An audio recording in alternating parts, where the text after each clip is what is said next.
one woodcutter went deeper and deeper, and he finally discovered this tree.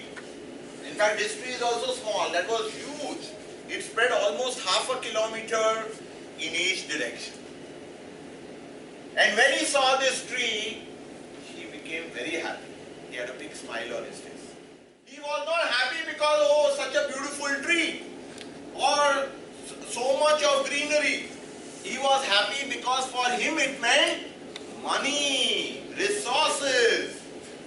That this tree will last me for many, many days, many, many weeks, perhaps many, many months. तो मेरा काम कितना कम हो गया क्योंकि अभी मुझे इधर उधर दौड़ना नहीं पड़ेगा. Looking for more and more trees. This tree will sustain me for a long, long time. So thinking so, he took out his axe and he was about to knock that axe when a voice came. Suddenly he realized it's the tree speaking. He didn't expect it. And the tree said, wait. Wait before you knock me down. Listen to me, said the tree. So he started listening to it because he was stunned. He never expected that tree to speak. And here is what the tree said. He said, I don't mind if you cut me down. But can you please wait one season? Because he says, now it is summer, now it is spring, and now lots of flowers are there on my entire tree. And because of that, many birds and many bees come to this tree. And they all depend on me for survival. So please can you wait? Let's not, please don't cut me down in this season. Is it okay? He asks. And he says, if you can wait just till summer after that, because in summer more animals will come because I will get fruits. And then there will be monkeys, and there will be bats, and then there is a snake that visits. So many creatures will come to the tree. So please can you wait till these 2 seasons are over. After that it is rainy season, but before that you can start cutting me down. But just one more thing he says. One more thing. He says, when you start cutting me, please don't cut me from all sides. Cut me branch by branch. So that the birds and animals who are part of this entire tree have time to shift to another tree. And he says, one last thing. When you cut the branches, please slowly pick it up and keep it down. Don't let it fall down with a thud because these few saplings that are there all around me, they will die even before they've had a chance to live. So please don't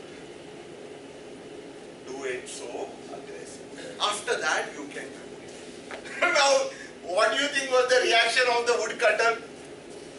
He was stunned. He was shocked.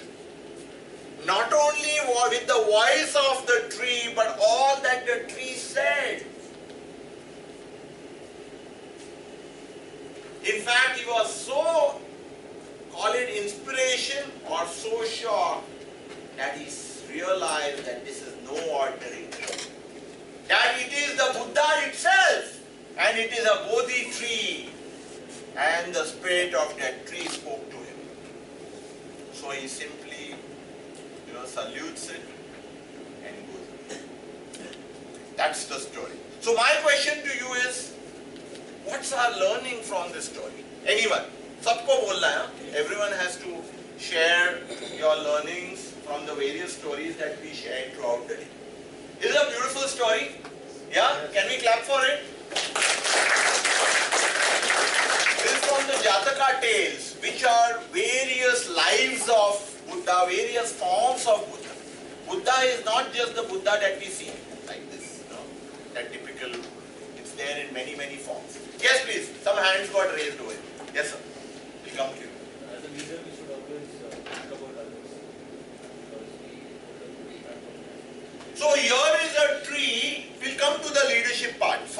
see the qualities, then we'll link it.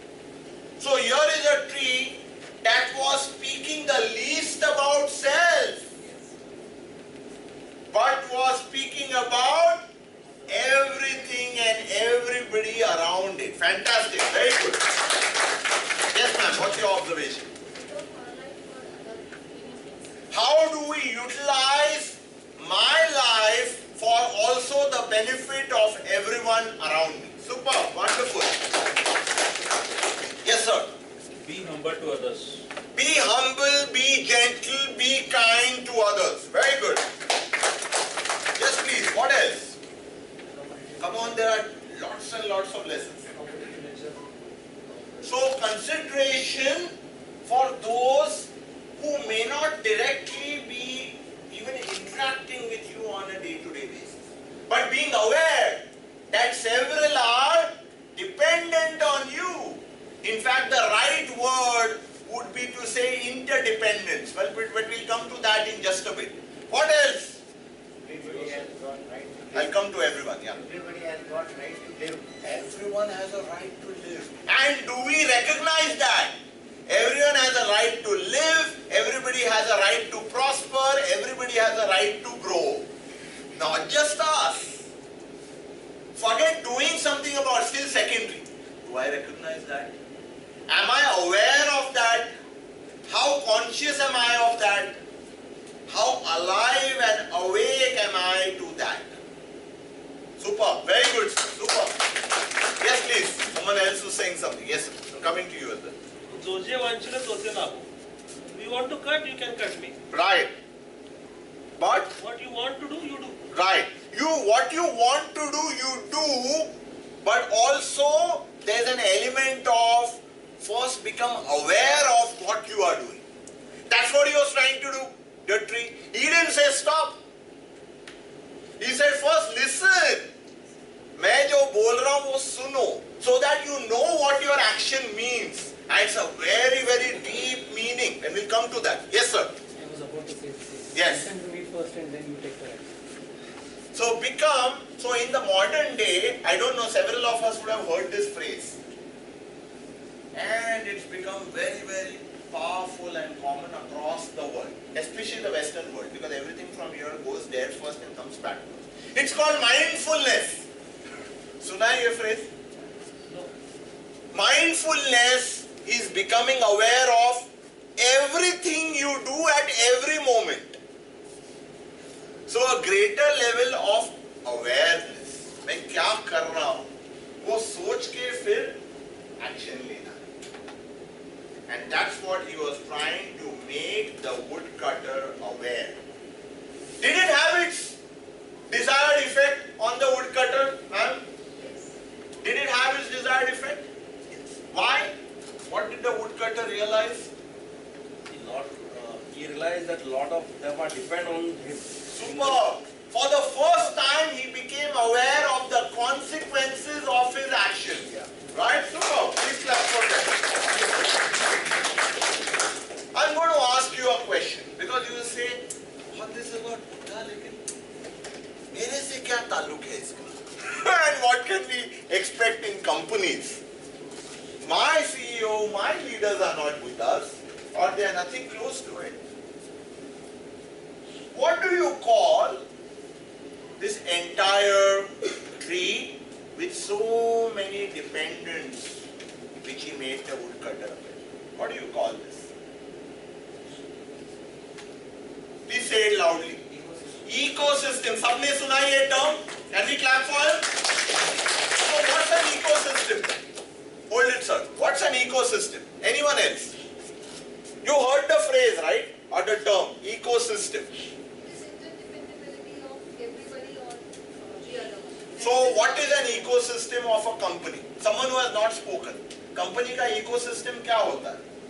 Is it just the company? So then give me examples of what is the ecosystem of the company. Inter-department dependability. So one is interdepartment dependability. What else? Go outside the organization now. External partners. Who are the external partners? Vendors.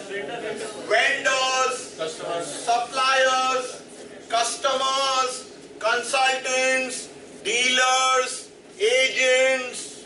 sub-dealers, associates, supply chain partners. Many are there. Tell me if one day I cut off every one of these people who are there outside the organization. I have not done anything to the company. Company is there. What will be the impact on the company? Go down. Why?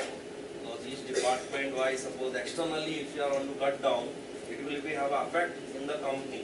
But let me challenge that statement. Aren't all those companies outside, consultants, dealers, etc. dependent on that company? Yeah, more or less it's dependent. But I guess they would find another tree. It's What do you both say? ways. It's both ways. What do you? Exactly. It's both ways. So सारे partners जो है, suppliers, agents, consultants are dependent on the company. The company is dependent on all of them. We understand this for our company's ecosystem. The same is true for nature, friends. The banyan tree was not speaking about only the dependence of these on him. He was equally dependent for this because nature runs like this.